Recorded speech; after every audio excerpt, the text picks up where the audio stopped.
Mabuti man o masama, marami ang nangyayari sa mundo ngayon. At hindi man natin maintindihan kung bakit o paano. Ngunit kahit na ang langit ay tinatakpan ng kadiliman, hayaang tumunog ang katotohanan at kabutihan ng iyong puso.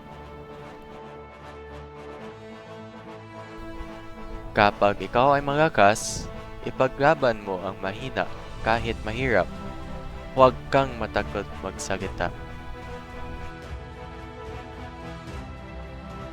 Ang mga bayani ay lumilikha ng kinabukasan tulad ng dapat mong gawin dahil ang katarungan ay ang pundasyon ng kalayaan at tiwala. Ang kapayapaan ay susunod para sa iyo at sa akin, kaya't pumunta na at protektahan ang ating kalawakan. Ngunit hindi lang isang araw ang inabot ng mga tagpag-alaga ng kalawakan dahil ang kapayapaan ay dumarating at nagtutuloy.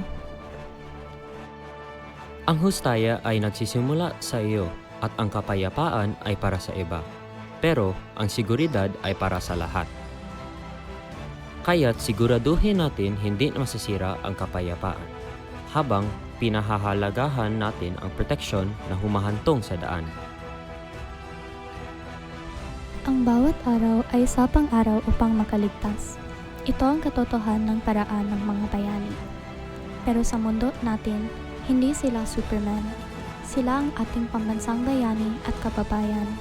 Mula sa mga sundalo hanggang sa mga doktor at iba pa, ang pagiging bayani ay mahirap, ngunit maaari ka ring maging isa.